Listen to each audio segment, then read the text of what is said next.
get started with a great presenter, Jessica Walberg. Jessica is a partner with the law firm Ford Harrison. If you're not familiar with Ford Harrison, they are a specialty law firm that works simply with labor and employment law. And what's great is, she'll handle things like Me Too claims, Fair Labor Standards Act, labor violations and all that. However, and of course litigation, what I think is cool about Jessica is she also specializes in working with businesses and organizations prior to those things and helping institute proactive measures so that you don't need her for litigation. And I think that's very cool.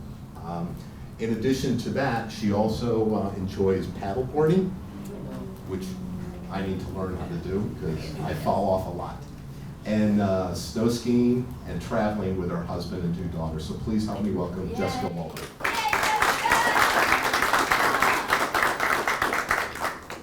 Thanks, Casey.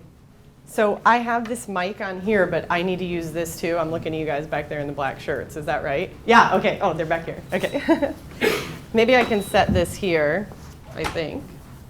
Good morning, everyone. As Casey said, I'm Jessica Walberg, and I am a partner at Ford & Harrison. I spend my days giving advice and counsel to people like you about the employer-employee relationship. It's one of the primary things that I do. I am a litigator, but my passion is that, so I enjoy doing that. We have great speakers today. We're going to talk with you about the things that they're experiencing with the clients and organizations that they partner with about the future of the hybrid workforce. So today we're going to have great panelists too. Some of the insight on these issues is really great coming from the CEOs as well. So we're going to go through that. But I am here to talk to you about the challenges that we're seeing with the future of the workplace. So I know that we all are probably having concerns around staffing, supply, legal compliance. Those are all issues that we're all facing. Obviously, legal compliance is very important to me. It's something I counsel on every day, but I know that there are changes that we're all seeing with staffing and supply that are creating operational issues with respect to efficiency and productivity. And so I'm going to kind of touch on that. This is kind of a roadmap of where I'm going to go during my presentation. I also want to talk a little bit about what I'm sure we all know as the Great Resignation. People sort of moving on to different roles in the workplace, and COVID has really jump-started that. But something that actually Nicole brought up to me when we were presenting a couple of months back is flipping this concept. I think most of you may have seen it in the media, but flipping the Great Resignation sort of on its side and referring to it as the Great Reevaluation. So we're seeing a lot of employees wanting to do different things with their careers or having a different trajectory or focusing on work-life balance. So with that reevaluation, or whatever you want to call it, a great resignation, a great reevaluation, it's impacting employers from a staffing and operations perspective. And because of that, we need to talk about how to deal with it. So I want to talk about overcoming some of those challenges. And the way I'm going to do that is to focus on some of the basics and foundational concepts, things that I find best practices that are important as you go through those processes. And then a little bit of beyond. What can we do to sort of broaden our horizons to address some of those concerns? So the first thing I'm going to talk about is the relationship between employer and employee, or applicant and employer, at the initial stage of the interview process. So transparency during that process. That is the first time you get the opportunity to meet an applicant, and that kind of sets the stage for the future. So all of you here may not be interviewing every single applicant that comes through the organization, but you're disseminating and setting the example around what your managers and supervisors should be doing in those processes. So I think it's really important to have them setting that stage. So the first thing you want to do in that process is confirming resumes, experience, and education. It seems simple, but since COVID, we have a lot of holes on resumes or time period gaps. I think that we have come to maybe accept those a little more than we may have in the past, but I still think that it's really important to work through with applicants why those things happened or what they did during those times and what their experience is. Applicants may be trying to sort of fit into the mold of the role that you've posted online or wherever they applied through. And I think it's important to get an understanding of where their experience lies and if they really do have the experience necessary for the role that you've posted for. During that process, I always advise my clients to set out clear expectations around the duties and responsibilities. So you want to have a deeper discussion more than surface level. You want to dig into what they know, what are their tasks at their current role, what experience applies for your organization. If anybody here has heard me speak before, I'm a big proponent of no surprises and documentation, and it's important from a legal perspective because when the lawyers get the case and they're litigating it, they love to have progressive documentation and communication with employees, but it's important for you too because when you're interviewing applicants to come on board with you as employees, you don't want them to misunderstand what the role is going to be when they get there because that's a surefire way to lead to an employee who doesn't get retained. So no surprises. From the applicant perspective during the interview, you're talking about schedule. You're talking about work from home. You want to address the travel. So you want to go through all of those things. You want to go through whether or not there may be underqualification or overqualification. Another thing we're seeing a lot with COVID is people deciding to make that change with the great reevaluation to maybe move to a role that might not make as much money as they made before, or with job tasks that are maybe lesser than what they were doing previously. And I think you may see a lot of applicants, or I know my clients are seeing sometimes overqualified applicants. In the past, I think we would overlook those and say we don't want to hire an overqualified applicant because they may move on quickly. That may not be the case anymore. And so I think really developing around why someone is sitting in the chair across from you, interviewing for the role, is important because at the end of the day, you want them to be retained and engaged, and you can't really determine that unless you go through these things in the interview process.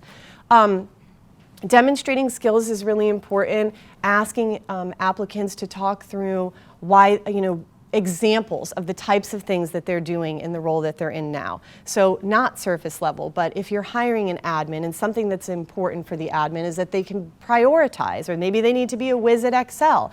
I think asking some questions about, how do you handle XYZ type of situation that's specific to the role that they're going to be in, and how do you discharge that job duty right now, really can give you some insight into their performance when they come on board with you.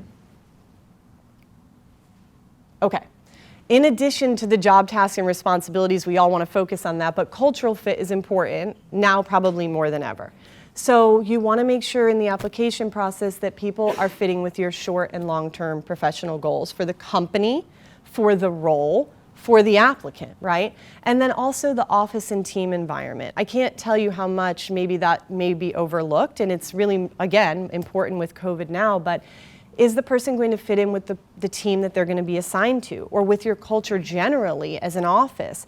I can tell you that I have clients who have really robust, personable offices, and then some offices where everybody doesn't go to happy hour after work, and that can really make a difference to someone who's an extrovert, who's looking for that. So I think it's important to discuss those things as well. I think also a lot of times in the application process, we want information from the applicant about how they're going to do a great job for us, right? But I think now more than ever with COVID, we've got a two-way street there. So we have to be explaining to the applicant and allowing them opportunity to develop an understanding of the position and the culture and whether or not that's going to be a fit for them as well. Because if the role's not a fit for them and for you, it's not going to be successful. In fact, I say to applicants that I interview that it is a goal of mine that we have a mutual fit. So I want them to be happy, and I'm explaining these things to you, A, B, and C, because I can imagine that they're important to you, and I want you to understand these things before you might come on board. And if these things are not a fit for you, maybe this isn't a good role for you. And then flexibility, I think, is really becoming important too, that we're adjusting our expectations for the competitive market that we're in. So we want to attract talent, but the fact of the matter is, and Nicole's going to talk a little bit later, and I'm sure she'll mention this from a staffing perspective, everybody's moving very quickly. So you're going to have to hire and make swift decisions, and sometimes maybe you're not going to be able to check every single box. And, I'll say examples from my firm. We were really married to people being in the office, and I still think it's so important. I myself have trouble getting away from that. But a lot of people want work from home or a hybrid. And if you're not going to do it, you're going to miss out on the talent. And so you have to find a way to make it work. And so I think that adjusting, whereas maybe being in the office was a top priority 3 years ago, you now have to prioritize the skill level. So does this person have the qualities and knowledge that you need to do the job? And maybe work from home needs to fall a little lower on the list, the importance of that. Now, obviously every company is different. And so maybe being in the office does need to be at the top. But I think acknowledging that you have to have that list of priorities when you're interviewing is really important, because you don't want to miss out on attractive talent because you didn't have that in place and you were fumbling around whether or not you could do hybrid. But in next breath, somebody snapped that person up, okay? So I think I wanted to talk through that. The next thing, I'm rolling. Okay. The next thing is communication once employees start. So you've gone through the application process, you've hired this person, what's going to happen next? I have this bullet, the feeling is still mutual. It's true though. You did that give and take through the application process. You need to do it once the employee starts working too. So you transition that to a give and take with the employee once they matriculate into the organization. So clear messaging on expectations, still really important and critical. What are the job duties? What are my responsibilities? What do you expect of me? Performance feedback is crucial. Providing it, employees want to hear that. They want to know, how are they doing? Are they being successful? Where can they provide improvement? So that's really important, but also the flip of receiving it. So it's not just about here's what you did right, here's what you did wrong, bye. It's what do you have to say about the role that you're in? Are you enjoying the role? What types of job tasks and duties do you think maybe we can make some changes to? It's an interactive discussion. So I want to make sure that you all are understanding, again, to the extent that you don't have interaction with every person at the company, that managers and supervisors are being trained on how to have that give and take. Because it's fine to have this as some concept in a front office somewhere, but if managers and supervisors don't understand how to do that or how to identify these things with employees, it gets lost in translation. So I wanted to just touch on a few tools that I've found to be helpful for that communication process, which are obviously performance evaluations. Everybody knows those standard once a year, you do that, fine. Don't rubber stamp those. That's not helpful for anyone, the employee, you, the lawyer, when it turns into litigation. It's really important to take time to go through those every year. Everyone shouldn't have the same score. We want to be giving proper, thoughtful feedback through those processes. And then really informal. Another thing, supervisors and managers, we want to make sure that we're training them on that, because it's not just about once a year. And I have so many clients that end up in litigation and the performance eval, well, first of all, could be great and the person was terrible, right? That's very common. But poor performance eval, but by the time the performance eval comes, it's a year into the problem. And the management team is absolutely upset with where things have gone and they're ready to fire, but there was never any feedback.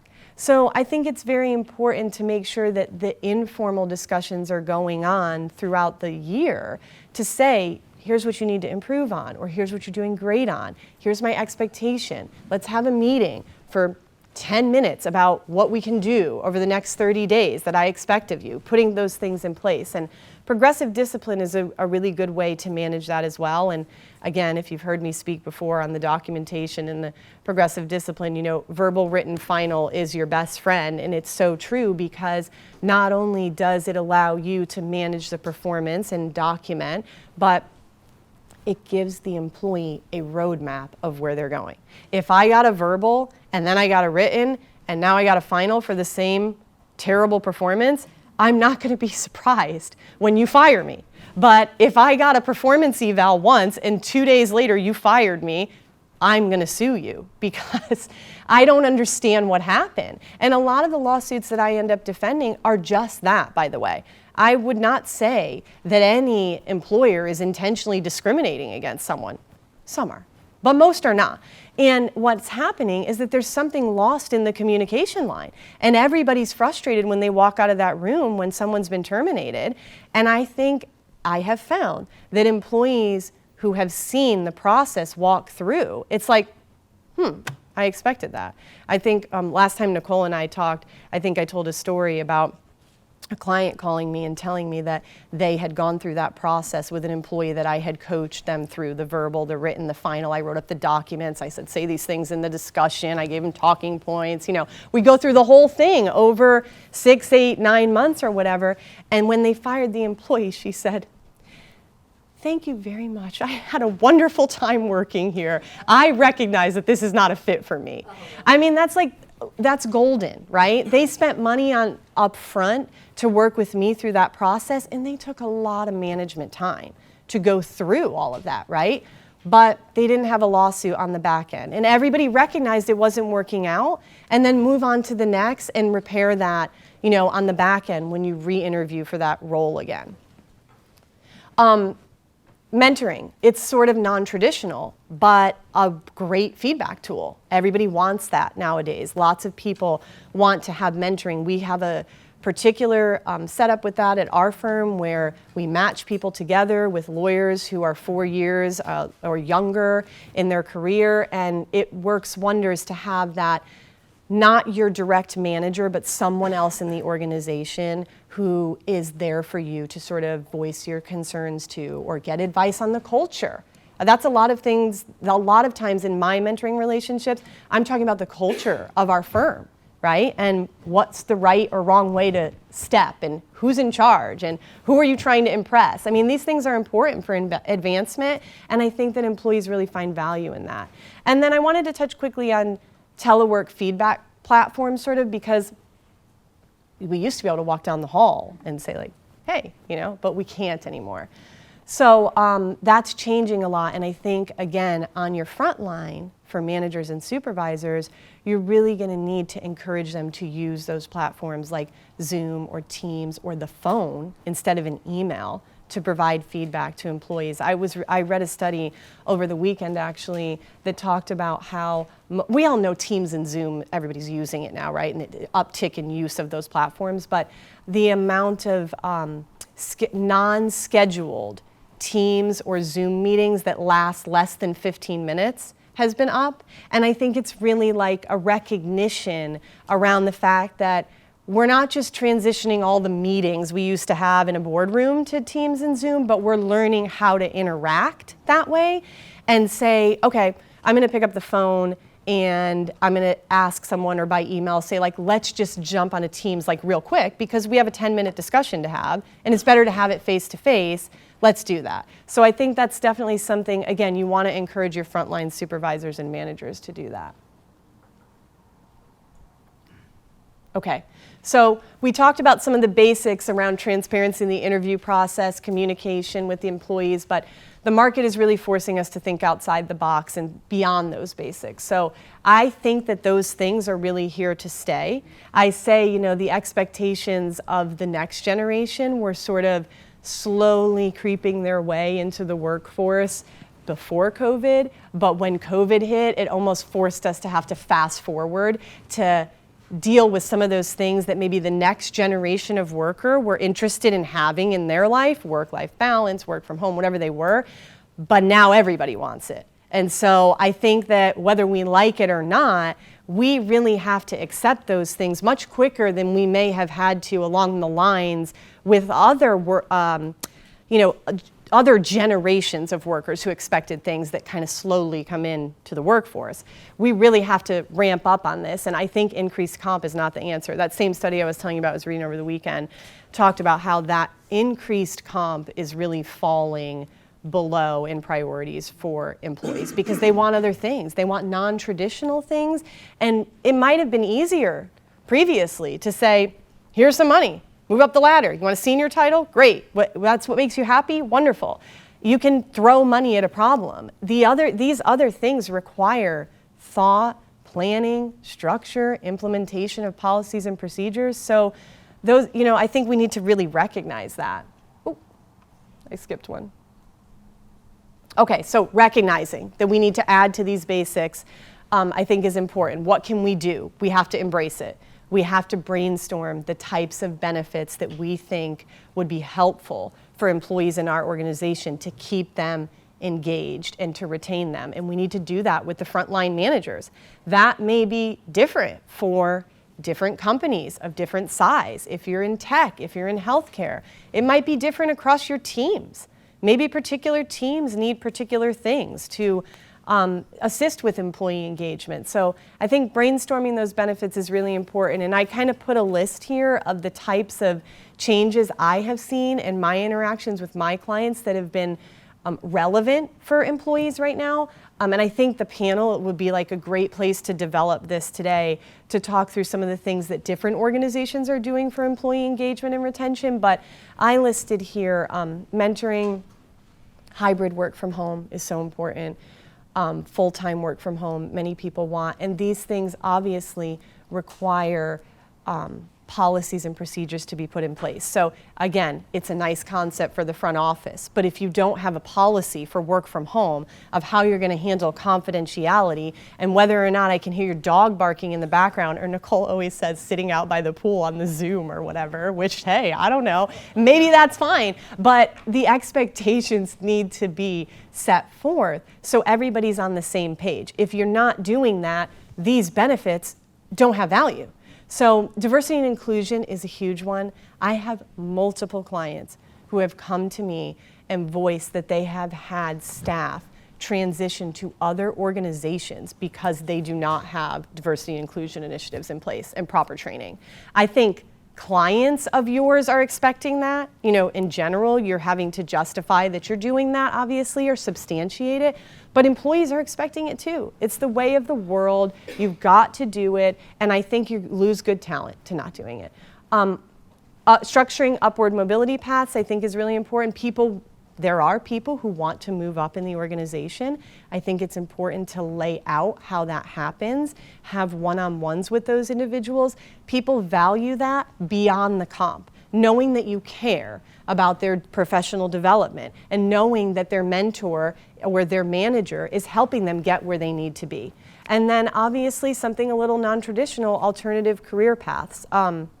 Again, people who are looking for different hours or asynchronous work with the team or whatever. I think you really need to identify where that may be beneficial in your organization and where you can offer those opportunities so you don't lose great talent to someone who says they want to work 30 hours a week, or if they're a lawyer, 50 instead of 70. I don't know.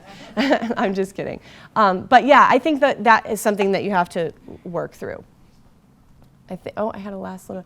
So I think in some, I could see Casey's over here like moving along. So in some, I just want everybody to be aware we do have these changing tides. I don't want people to get left behind their competitors because you're not really focusing on these things with your management and executive teams.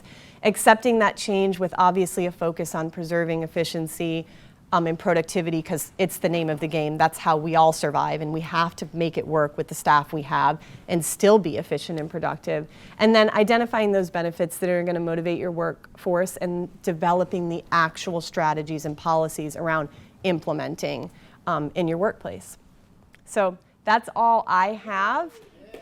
I thank you guys so much for having me today. I appreciate it.